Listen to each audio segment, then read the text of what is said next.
কিন্তু ত্রিপুরাজ্যের মধ্যে গণতান্ত্রিক ময়দানে একদম পাহাড়ে গঞ্জে সর্বত্র শুধু ভিলেজ কমিটির ভোট না, যে এডিসিকে আরও শক্তিশালী করার জন্য, তার হাতে ক্ষমতা বাড়ানোর, অর্থ বাড়ানোর জন্য 125তম সংবিধান সংশোধনী বিল এটা পার্লামেন্টে হিমঘরে পড়ে আছে গত 2018 সাল থেকে, আজকে 6 বছর। এই কথা কিন্তু এটা নিয়ে কিন্তু মথার কোনো বক্তব্য নেই, বিজেপির তো নেই, বিজেপি তো এটা উচ্চারণই করে না। হ্যাঁ, আমরা সুপ্রিম কোর্টে যাই, কিন্তু সুপ্রিম কোর্টে কে গেছে?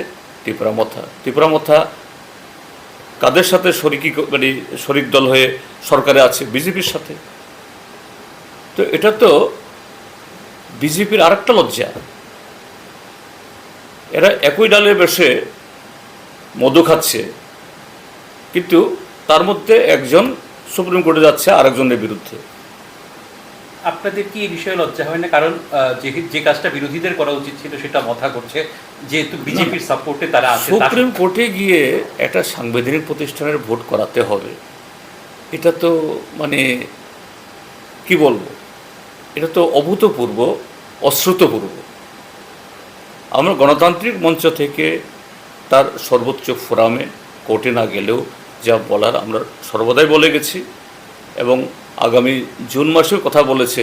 আবার কোন বাহানা তারা করে কোনো গ্যারান্টি নেই, তখন আমরা বলব। So what is the